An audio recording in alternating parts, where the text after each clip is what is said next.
بسم اللہ الرحمن الرحیم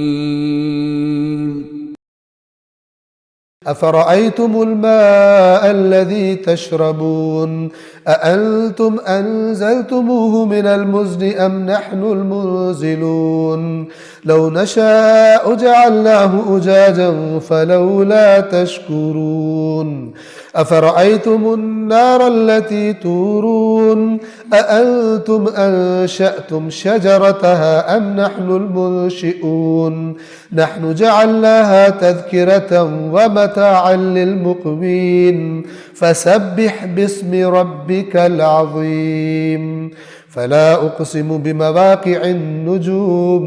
کیا تم نے غور کیا ہے؟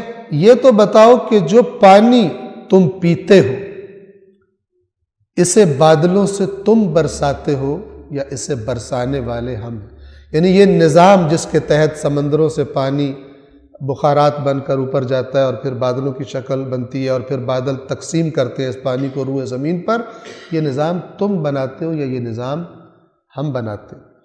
اگر ہم چاہیں تو اسے کھارا پانی بنا دیں، کڑوا بنا دیں. جس تو زمین سے جب اٹھاتے ہو تو اس میں کتنی تم نے بھی ملاوٹیں کر دی ہوتی ہیں اور کتنا اس کا ذائقہ خراب ہوتا ہے، لیکن ہم اسے ایسا پاکیزہ کر دیتے ہیں کہ جب اوپر سے نیچے آتا ہے تو تمہارے لیے پینے کے لیے یہ بڑا بہترین پانی ہوتا ہے. اگر ہم چاہیں تو اس کو ہم کھارا بنا دیں، کھارا پانی بنا دیں، یعنی پینے کے قابل نہ رہے، اس کا ذائقہ ایسا ہو جائے، پھر تم شکر گزاری کیوں نہیں کرتے؟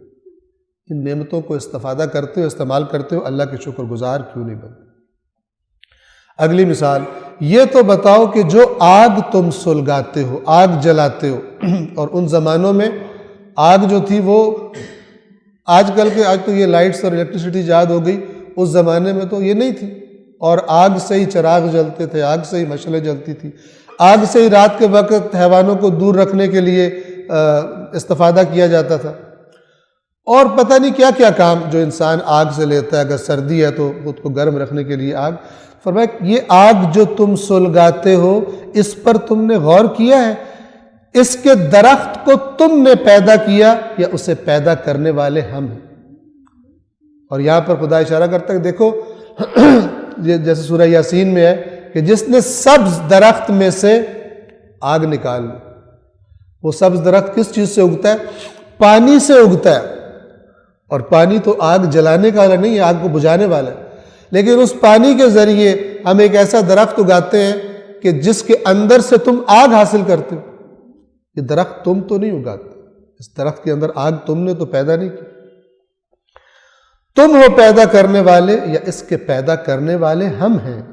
ہم ہی نے اس آگ کو نصیحت کا ذریعہ بنایا ہے اور ضرورت مندوں کے لیے سامان زندگی بنایا ہے، کہ جن کو جو آگ کے ذریعے بہت سارے فائدے حاصل کرتے ہیں.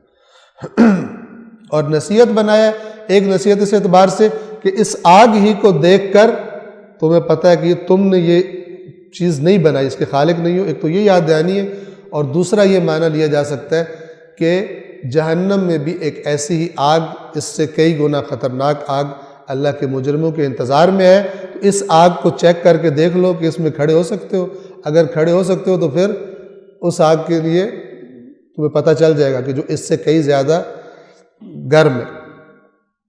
میں نے کسی سائنس کی ویب سائٹ پر پڑھا تھا کہ سورج اتنا گرم ہے کہ اگر اس میں سے ایک جو یہ پن ہوتی ہے، اس کی پن کی ٹپ، ہلکی سی جو کامن پن ہوتی ہے، اس کی جو ٹپ ہوتی ہے، جو نوک ہوتی ہے، اتنا برابر بھی اگر سورج کو مجھے یاد نہیں ہے کہ 200 کلومیٹر تھا یا 300 یا 100 کلومیٹر تھا، 100 کلومیٹر اگر زمین کے قریب آ جائے تو ہم لوگ پگھل جائیں گے.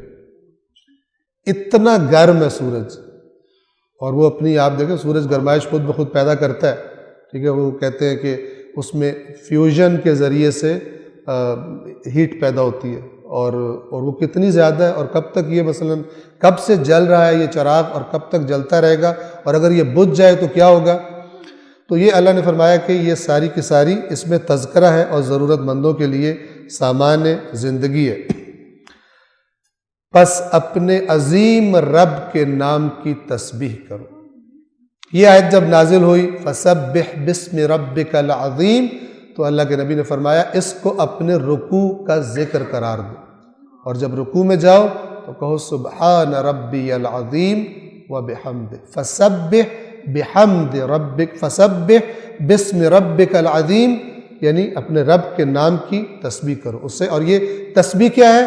سبحان تسبیح سے یہ اس کا معنی ہوتا ہے کہ میں اللہ کو ہر عیب سے، ہر کمی سے، ہر نقص سے پاک قرار دیتا ہوں۔ میرا رب، میرا اللہ بے عیب ہے، بے نقص ہے، کامل ہے، ہر جہت سے اپنی تمام صفات میں کامل ہے، اس کی کسی صفت میں کوئی کمی، کوئی نقص نہیں ہے، نہ علم میں، نہ قدرت میں، نہ رحمت میں۔ میں قسم کھاتا ہوں ستاروں کے مقامات کی، بمواقع النجوم، موقع کسے کہتے ہیں؟ جہاں کوئی چیز واقع ہوئی ہو، اور اس سے مراد ستاروں، جہاں پر ستارے ہیں اور جس مدار میں وہ چل رہے ہیں، وہ ساری کی ساری چیز اس کے اندر آ جاتی ہے۔ اور آپ کو آج پتہ ہے کہ یہ سورج کتنا بڑا ہے، اور یہ ایک ستارہ ہے، اور ایسے ستارے ہیں کہ اتنے بڑے ہیں، اسی طرح گرم، اور اتنے بڑے ہیں کہ لاکھوں کروڑوں سورج ان کے اندر سما سکتے ہیں۔ تو وہ جگہ، وہ مقامات کتنے عظیم اور بڑے ہیں جہاں پر، اور وہ مدار کتنے بڑے ہیں جہاں پر یہ سارے سیارے حرکت کرتے ہیں اپنی اپنی کہکشاؤں میں اور اپنی اپنی مثلا گیلیکسیز میں، اس نظام میں۔ تو یہ قسم جو اللہ کھا رہا ہے، یہ اس سب ستاروں کے اس سسٹم کو اپنے اندر لیے ہوئے۔ یہ قسم کیا ہمیں اشارہ کرتی ہے کہ اس میں غور کرو، دیکھو کتنی بڑی عظمت ہے، اگرچہ ہم نے دیکھنے میں کوتاہی کی اور دوسروں نے ٹیلیسکوپس بنا کر ذرا زیادہ دیکھنا شروع کر دیا۔ میں قسم کھاتا ہوں ستاروں کے مقامات کی۔ صدق اللہ العلی العظیم۔